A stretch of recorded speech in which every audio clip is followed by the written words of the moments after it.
Hey guys, welcome back once again to Phil Plays TCG, and today I'm once again joined by Cody Vojtech. How's it going, my guy? Hello. We just got done recording another one, but they'll never know because this will come out on a different day.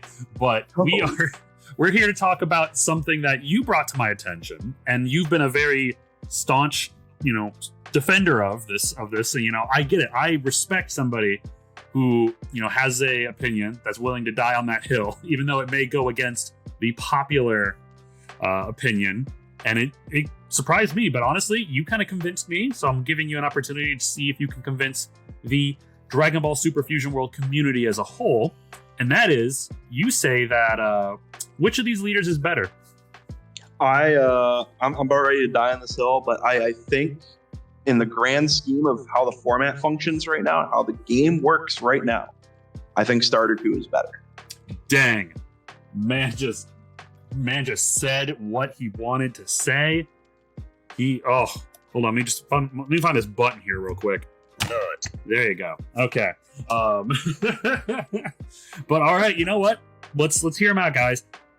You already told me, but explain to the masses here why Starter Coup, if you look at across the entire spectrum of the first set, the starter decks, all that, why is Starter Coup, the better choice between the two Gokus? Well, it comes down to versatility. Starter Coup is like a mid-rangey tempo deck that's like clothed as an aggro deck.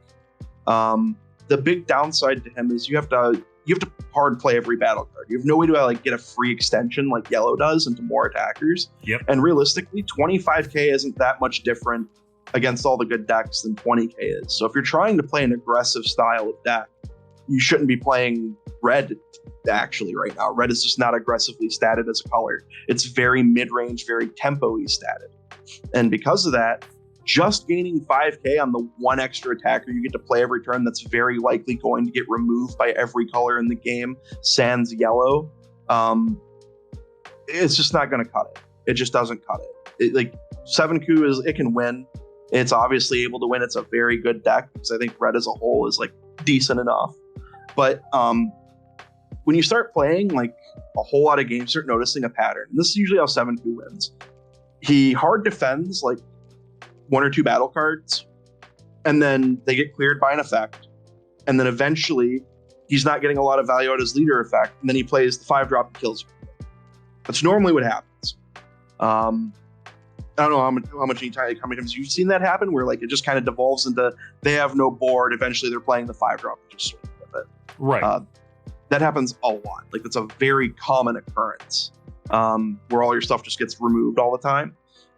In that situation, which is what we're in now, every color has good removal. Blue has Sickle, which essentially just stops you dead, completely stops you dead.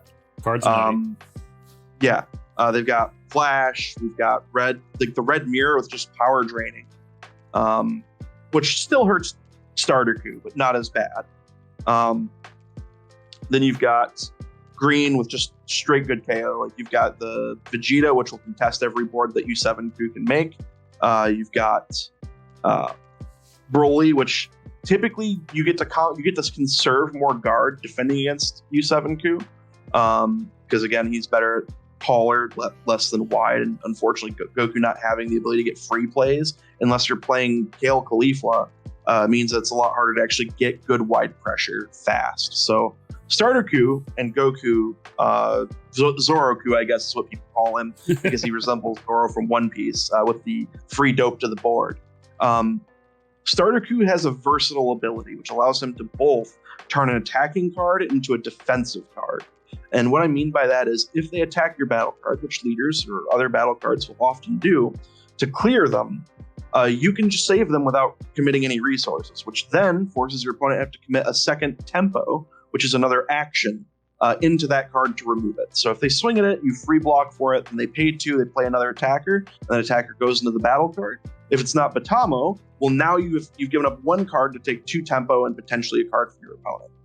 And that's what's really important, is that you get a lot of free value out of this over the course of multiple turns, because it's you get an effect on use on yours and a use on your opponents. Now, in order for Zoro-Coup to equalize the the dual value you gained from your leader effect during, both turns or across turns, they would have had to have had 2 battle cards benefit from the bonus to swing it. When you only had to have one. One battle card for you allowed you to equate that value. Now, Zoroku obviously will scale if he has multiple cards. So if he has like 3 or 4 cards, he starts to gain incrementally more value than what you can gain off of Starter Coup's effect. Starter Coup allows you to have the most incremental value with the least amount of required investment on your end. And that's what's important in this current format, because you win by incremental value over an elongated game. And Right. if you're not committing multiple attackers, your opponent doesn't get maximum value out of their removal. So you already know that your cards are going to get removed when you play them, or they're going to get attacked, and that's fine. If they're attacked, it's easier for you to defend them. But the big thing is you get to get bonus use out of your effects on either turn. Okay.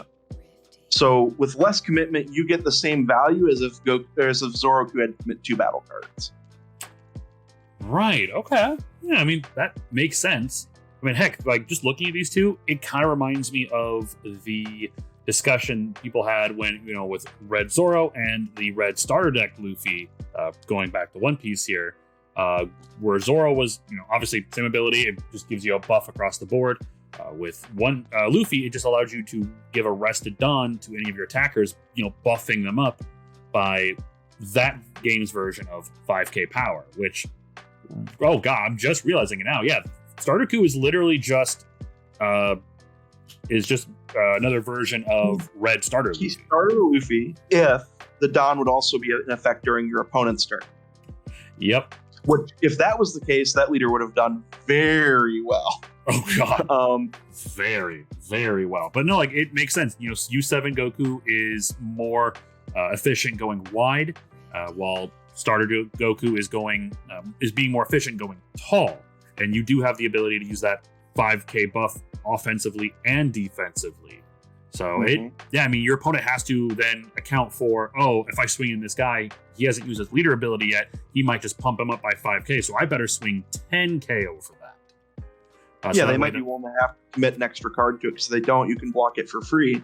And if they do commit to it, you can just give up like a 10k, or maybe use Universe 6 Assemble and block it with the plus 15k, or Kamehameha, block it with 15k, and then not even still use your leader effect, which makes it even harder for them to continue attacking into the card. So if you block, you got to remember, if you block, you get to keep the leader effect, so you just get to use that on another swing. But that's the cool thing about Goku the starter Goku is he allows you to be versatile. You have a lot more utility out of his effect. Now, I understand the idea is you want to just slam battle cards and go wide, but Red just was not given the tools yet. I think next set, realistically, very likely that they give Red a card that will play another attacker that isn't locked to being on 5 energy. Because right now the only play is Kale and a Caulifla, and that doesn't even get a benefit from your leader if you're playing as Zoroku. So that's my gripe is they pushed an aggro strategy but made it forced to play more like a mid-range strategy. Right. And speaking of U6 characters, I made a comment how it doesn't make sense how we have a bunch of U6 cards that obviously have some synergy, but they didn't have a specific Universe 6 leader. And you made the comment that Starter Coup actually is a great leader for the Universe 6 package. Could you elaborate that? So he's generic, which is really good. He doesn't have to fit an archetype. You don't have to play a bajillion Universe 7 cards in his deck to make him work. He can just function with any red cards. So that being the case, the Universe 6 package actually isn't bad. It really isn't. Batamo is one of the most frustrating cards you can play against in the first couple turns of this game. And if you haven't had it happen, if you haven't had somebody go energy marker, energy Batamo, and then on turn 2 play a second Batamo against you, you just don't know the horrors that are imposed when you're just being killed by 2 giant bears and you literally cannot do anything about it without wasting 3 cards or 4 cards in your hand. But Goku can turn those 20k Batamos into 25k Batamos. And then he can use his leader effect to actually defend other attackers. So the thing that's really cool about the U6 package is it was given a super combo, which is fantastic for the simple fact that you get to use Universe 6 Assemble. And Universe 6 Assemble finds arguably Red's absolute best of removal in this format, which is Time Skip.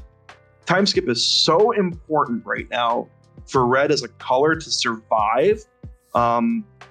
I honestly think it's Red's best card, besides my hot take of, one drop Roshi. But time skip is so important because it kills essentially anything. It hits anything that you want to kill. So like with Goku, you can play like Fua, and then you can go like on late game, you can go Fua time skip. And that's 5 energy, and that will kill any card in the game with the exception. Wait, no, it even kills the secret rare. That kills every single card in the game.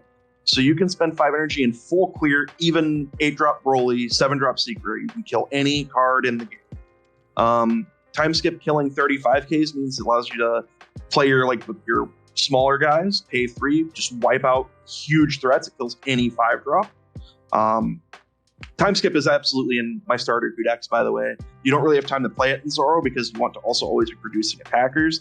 Whereas with like starter, you're gonna play like one attacker, play like another undercurve attacker. You always play undercurve so that you can kill spell or hold up defense because you're trying to make sure that you're getting as much value as you can between turns. Wow. Damn. Okay. You see, I really hadn't looked too much at the Universe 6 cards because I was like, they seem cool, but yeah, Universe 7, you 7 Goku. Hey, that's the real money there if you're gonna play red. But holy crap, no, that's amazing. Like, that's very eye-opening. Like, I don't think U6 Starter Coup is the best way to play him. I just think that he's perfectly fine. I do think playing like a small package, just to find your hits, to find your super combo, to find time skip, to find Batamo, those are all good cards that you just play in this deck naturally anyways. So, I mean, you've got no reason not to just play the card that searches them. And the thing I hated about the Universe 7 assembles is it's only on your turn when you're attacking your opponent. The U6 version of that card is on your opponent's turn on defense, which is, in my view, is a lot better for a mid-range tempo style deck. So, because if you get hit, if you're like on defense and you get hit and you add it to your life from your hand, you can use that card at least. If you get hit and you add Universe 7 assembles, it's dead. It's a brick. It can't do anything for you. So that's another reason I like the U6 package a little more. They toned it so that it was usable on defense, and then you still had like some of the best red cards that you could search. And like I said, being able to search time skip is almost worth it by itself. Oh yeah, no, I mean, like being able to search for key pieces of your deck, having that consistency is just incredibly important when it comes to being a tier 1 meta deck. And it's shown in any other card game, obviously, if you've got the consistency, you can search for your pieces, you're going to do a lot better. But like Starter Goku could have a really cool opportunity playing into, some of these first tournaments of the meta. People are going to look at that like, they've written off Starter Goku as, he's the worst red leader. But combine that with the Universe 6 package, where most people are going to be hopping on the Universe 7 package, that could lead to some, pretty good wins just because people aren't used to it. If they're expecting to play red, they're probably going to be expecting to play Universe 7 Goku. I can talk today, or Beerus. But like I feel like you could classify Star Deck Goku as a rogue deck. Would you agree? It would only be rogue in so far. So the deck's power level is not rogue. I like to say that when I call a deck rogue, because a deck's power is not what really determines whether or not it's strictly rogue. Like, I think this deck is definitely like, it's in the. So I have like a tier list. I don't know if you want to pull that tier list up in your video at this point, just like have it flash on screen. Ooh, but real quick, yeah, keep talking. Yeah. So the tier list that I have has Gohan in his own tier. Okay. And I think that's more than fair. I think he is the best deck. I would never argue that. I think he's the only deck that has a favorable matchup that's cooler. Shout outs to like 40-minute-year-old me. And then I think that there's a huge pool of A tier characters. And I think all of the A tier characters are very good. I think any of them are capable. And I actually do have Starter Coup ahead of U7/Zoro Coup. And I think it's really important that I have to explain my stance on that. Over the course of a long tournament, over the course of playing a lot, I think this tier list is based on the decks I think will have the results over a longer tournament. I think Starter Coup having an extremely consistent, versatile ability on top of not having to play into board wipes to be like getting really, really heavy value, and being able to just play better cards leads to him being in a situation where I think he's a superior deck. Okay. Yeah, I mean, just getting a chance to look over your tier list here. Do you have these in any particular order in A tier? Like you're saying, they are best? In order, yes. Okay. Huh. God, maybe one of these days we'll have to do a video on Beerus, but I'll just come out right now. Beerus is a really awkward deck to play well. It like you have to just be like okay with not damaging your opponent sometimes, and just playing a couple turns where you like literally don't do anything. And that's not like the end of the world. But when I say literally don't do that, I mean I obviously mean play cards that kill their stuff, but you're not going to like push damage. Right. Beerus is very much a deny until it gets late game resource advantage on you. And any chance you can to kill an opponent's battle card, deny them. Like Beerus leader effect plus time skip kills every card in the secret rare. Every card in the game has to it besides secret rare. So they can just, if you play 8-drop Broly, you know for a fact that they're paying 3 and it's done. They're just going to go leader effect, time skip, it's gone. And because of the fact that he gets to lower his kill threshold on cards, it's a humongous deal for him. It is very strong that he has access to kill any card in the game basically for 3. No other deck has that. Green has to pay 8 for it. Beerus just has it for 3 energy. He has literally the ability to kill any card sans the secret rare for 3. And combining that with any other removal, he kills a secret rare. Like any other drain effect, he will snipe secret rares. So if a hit lives, or if he plays a hit and swings it, and then goes leader effect, he gets to reduce an attacker and kill go on secret rare. When it didn't get to attack and cause your opponent to discard a card, that's fantastic. Beerus is definitely very good. Okay. Well, hey, before we kind of wrap this all up, have you guys all screenshot this so you get, the man's tier list himself. You did mention that there was one particular card that made Starter Goku, I keep saying U7, Starter Goku a lot better. And that was this little promo here. Yeah. So this card is really powerful. It's deceptively good. That permanent's doesn't say per turn. Like, doesn't care what turn it is. So this guy is a 2-drop 25k minimum. Bare minimum, he's a 25k, which is standard rate that you would get from U7 Goku. Except this Goku can turn him into a 30k. Not a lot of decks have a 2-drop 30k without a downside. This card has no downside. It's normally statted minus the combo power. 2-drop 20k is average. And then it has an upside effect, which will typically always be upside. The only downside is the combo power cost. And if you're playing this type of mid-rangey, tempo-y style deck, boarding a 30k for 2, especially after you guys have been breaking each other's boards, is a really powerful card. It is so strong. It lets you keep energy up for whatever you want. This deck likes to play very under curve. Like, you're not like going to turn 3 and paying 3 for 17 like U7 will often do. Right. You're going to turn 3 paying 2 for this Goku, swinging for 30 at maybe one of their dudes, and then you're keeping 1 energy up to like U7 assembles or Kamehameha on their turn. Which is it's a lot better, because now if they attack your Goku and rest, for a fact that you paid 2 energy on a card that defends itself for 30, which means it takes a lot to remove it. Like, even the secret rare is still not going to remove this if you're rolling the super combo on it. Oh no, absolutely not. Like, this is a easy 4 copies in the deck, and it's actually getting its most value out of the starter deck Goku instead of U7, because it's not a U7 card. He's not going to get that buff. But that is, I completely forgot about this card until you put it in the group chat. And this is one of those cards you actually get for participating in locals tournaments, correct?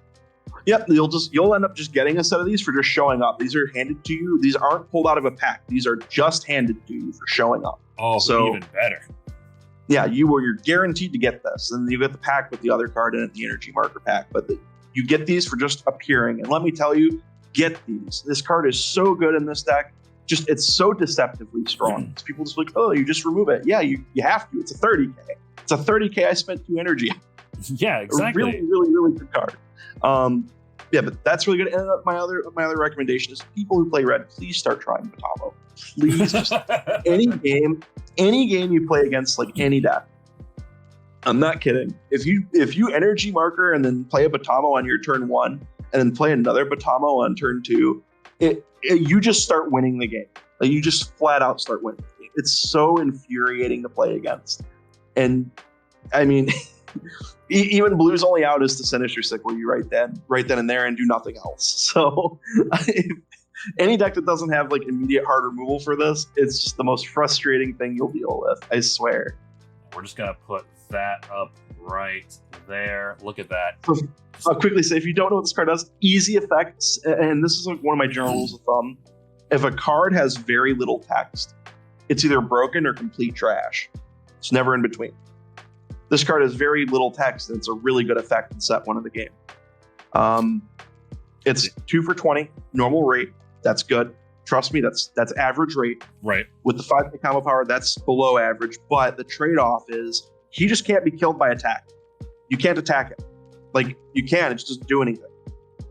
Because this guy can't be removed by being attacked at all, it means boarding him early means your opponent has zero incentive, aside from maybe swinging at it to just draw a card and not give you a card by swinging at your leader. But they cannot deny you this card's value unless they're willing to commit an extra card of removal to it or an effect of removal to it. So it adds up very quickly, just the free incremental value this card alone will give you, because you boarded an average attacker, average cost, with an upside. And it's very important that you look at the fact that it has an upside, because that upside's why we play this card. And it's like a game warping upside, right? Because now the normal rule of swing leader into battle cards to remove them to play my battle cards to push leader, that no longer applies. That's completely gone. They cannot push your battle card off the board with an attack. And green can't do it until turn 4, realistically. They can't remove this card until turn 4 when they play Vegeta and then just snipe it for free. But if you boarded 2 Batamos, they still only get to remove 1. So you still get to pressure the Vegeta and keep trying to kill them. Batamo is just a great card. It's a really good card. It's criminally underplayed in all the online testing I've done with this deck. I've not seen like any red players try this because they're like, I'm playing U7. I'm not going to play the other red cards. And then this card is overlooked, and it's one of the best cards I think red has. Jesus, yeah. You know, I've made the mistake of not really giving a lot of the non-U7 red cards any attention. This is nutty. I mean, this is part of why I stopped playing Zoroku. I don't think Zoroku's bad. I don't think any of the decks that aren't A tier are bad that I have in my A tier. Not at all. I think they're good. They're situationally going to have periods where they're much stronger than the A tier decks, and periods where they're much weaker than the A tier decks. It's just how it's going to work. Zoro, if he's able to get like 3 dudes out, they're never removed, and he's swinging at you every turn with like 3 dudes, he's definitely better than Starter. There's no questions asked, period. If you're not able to consistently reach that state of the game in that situation, you were better off playing Starter. And I think because there's so much good removal early on, and you have to basically, you can't really play under curve, you should just expect him not be able to keep a board. Right. And I think that's why I think Starter's better, because he can operate minimalistically and still be okay if he does manage to get wide, but he's much better in the situation he can't go wide. And that's why he's my pick over Zoro. Okay. See, this video just made me have to rethink my tier list again, but I don't want to do a 3rd tier list. Oh man, but we'll see how the upcoming meta unfolds. Like I said, we got 9 days at the time of recording this video to the official super pre-release. At least mine, I'm having mine on the 17th of February. It seems like a lot of people are having it on the 16th or 17th. But yeah, I can't wait to get my hands on these products and start testing. Oh, dude, I'm excited. I'm thrilled. Oh man, well, I think this will wrap up today's video, guys. Let us know down in the comments what you think about Starter Goku versus U7 Goku. Make sure to hit that like and subscribe button.